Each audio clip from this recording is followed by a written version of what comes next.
እሺ ተመልካቾች እንዴት ናችሁ? የ2025 የኖቤል ሽልማት መሰጠት ከጀመረ ሳምንት አልፎታል። የመጨረሻው ሽልማት ደግሞ የሚጠናቀቀው በኢኮኖሚክስ ዘርፍ የኖቤል ሽልማት በመስጠት ነው።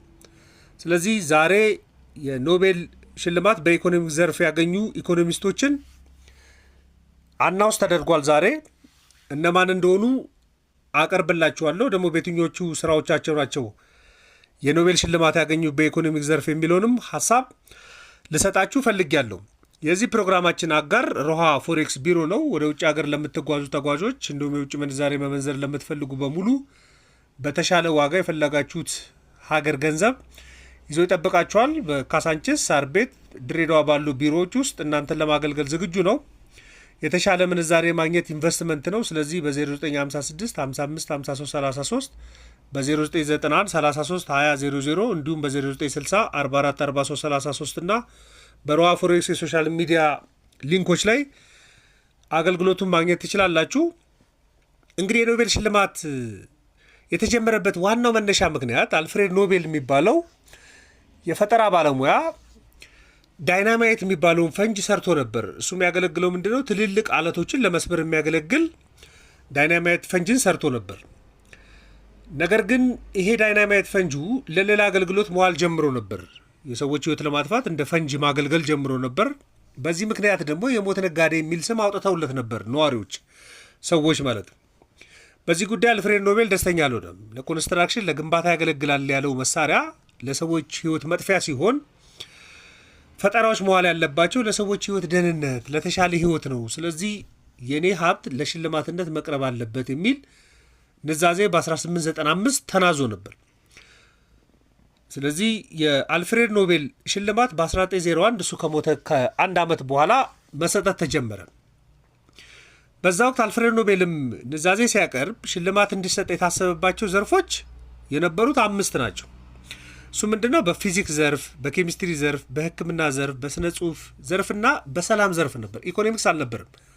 በኢኮኖሚክስ ዘርፍ መጀመሩን አልፍሬድ ኖቤል አያውቅም እንደማለት ነው። ነገር ግን ሽልማቱ ከተጀመረ በኋላ በ1969 የስዊድን የማዕከላዊ ባንክ በኢኮኖሚክ ዘርፍም የኖቤል ሽልማት መሰጠት አለበት በጣም አስፈላጊ ስለሆነ የሚል ሀሳብ መጥቶ ጸድቋል እና ከ1901 ጀምሮ ሽልማቶች ሲሰጡ ነው የነበሩት። በተለያዩ ዘርፎች 633 ጊዜ ነው ሽልማቶች የተሰጡት።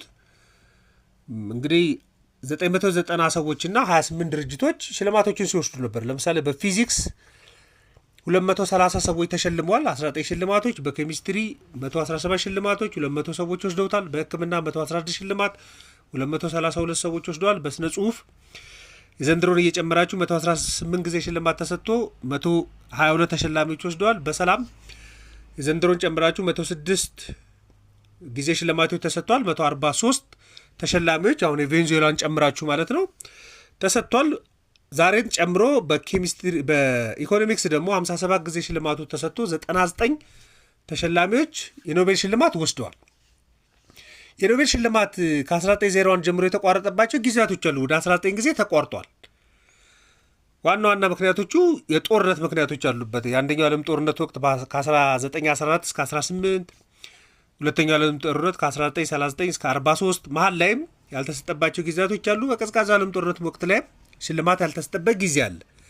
ከሱ ውጭ ግን የሚመጥኑ ተሸላሚዎች ስላልነበሩ ያልተሰጠባቸው ወቅቶች አለ። የኖቤል ሽልማት ያልተሰጠበት ወቅት። ከዛ ውጭ ያሉት ግን ሽልማቶች ሲሰጡ ነው የኖሩት። አሁን ሽልማቱ ምንድን ነው? እንግዲህ በዋናነት ገንዘብ ነው። ገንዘብ ነው።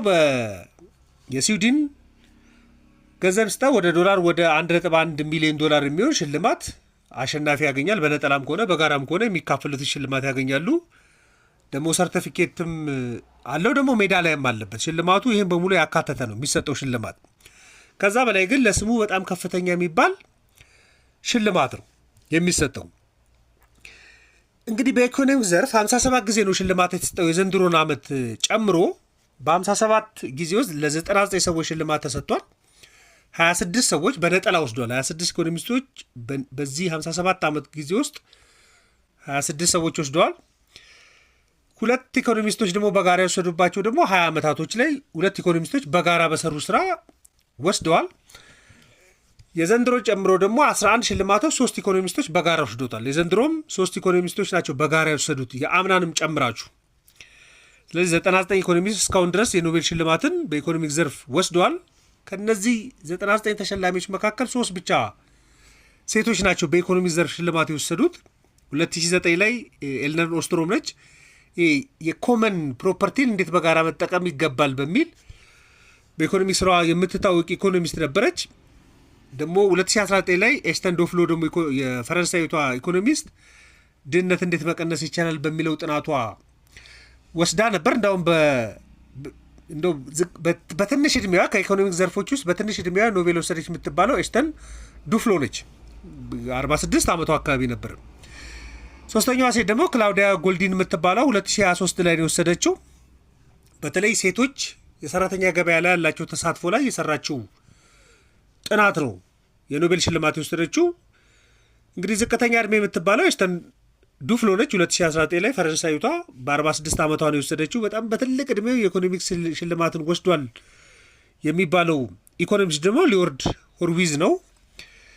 እሱ ደግሞ 2007 ላይ የወሰደው ግን መካኒዝም ዲዛይን ቲዎሪን ሰርቶ ስለነበረ በዛ ሽልማትን አግኝቷል። ግን በትንሽ ዕድሜ ሌሎች ሽልማት የወሰዱ አሉ። ለምሳሌ በሰላም ዘርፍ ላይ የፓኪስታናዊቷ ማላላ በ17 ዓመቷ ነው 2014 ላይ ሽልማት የወሰደችው።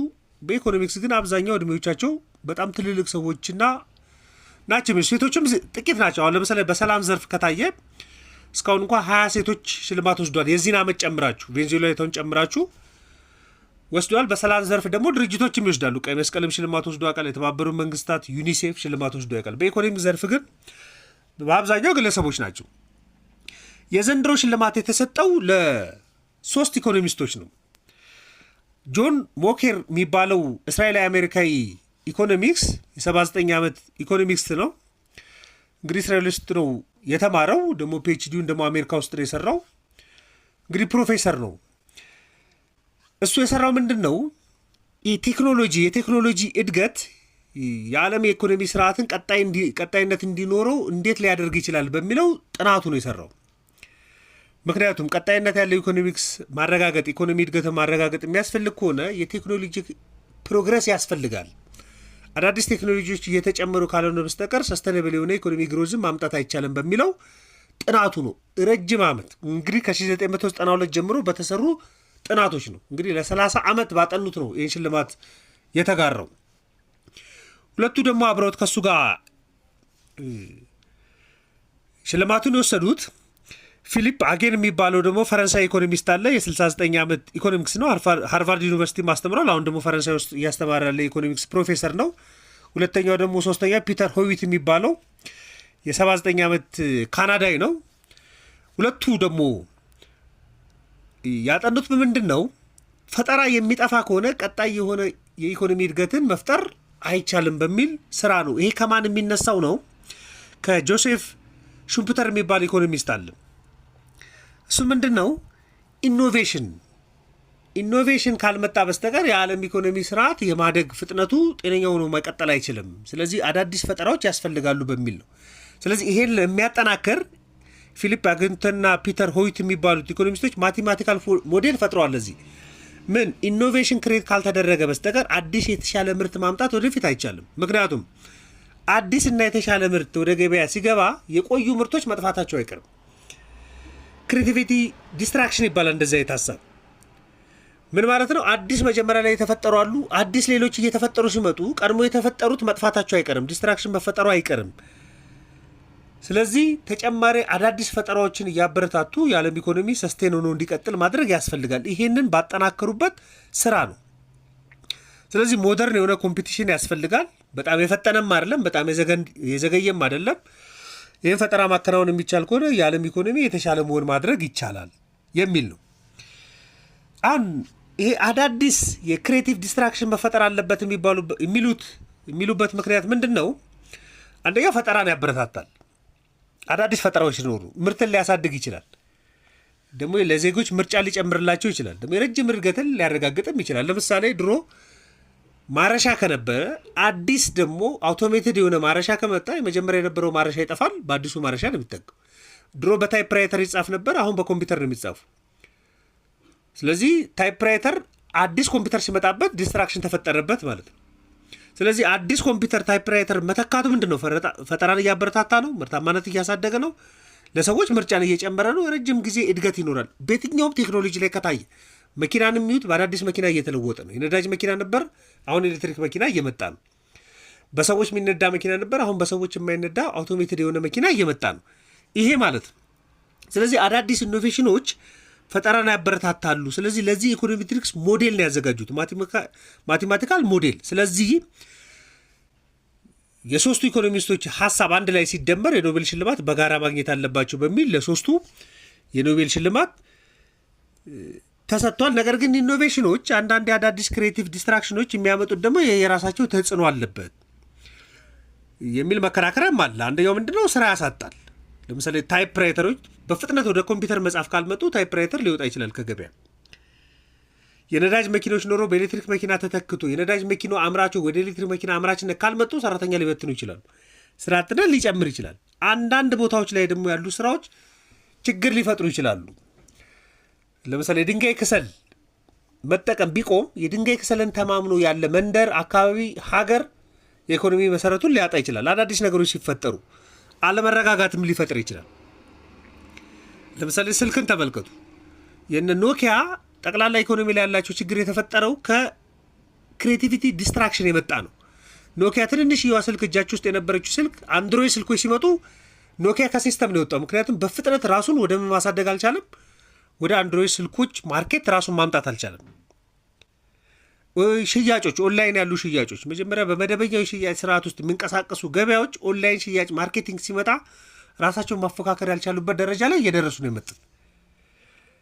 ስለዚህ ቶሎ ብሎ ወደ አዲስ ቴክኖሎጂ መምጣት ያስፈልጋል። ኢኖቬሽን ለቀጣይነት ላለው የኢኮኖሚ እድገት በጣም አስፈላጊ ነው። ስለዚህ ክሬቲቭ ዲስትራክሽን ቢፈጠርም ኢኖቬሽን በጣም አስፈላጊ ነው። በዚህ ዙሪያ ላይ በሰሩት ጥናት የ2025 የኖቤል ሽልማት ይገባቸዋል በሚል ለእስራኤላዊ አሜሪካዊ ሞክሪ፣ ደግሞ ለፈረንሳይ አግንና ደግሞ ለካናዳዊ ሀዊቲ ይህ ሽልማት ተሰጥቷቸዋል። ይህን መረጃ ለእናንተ ለማጋራት ነው። ተጨማሪ ገብታችሁ ልታነቡ ትችላላችሁ።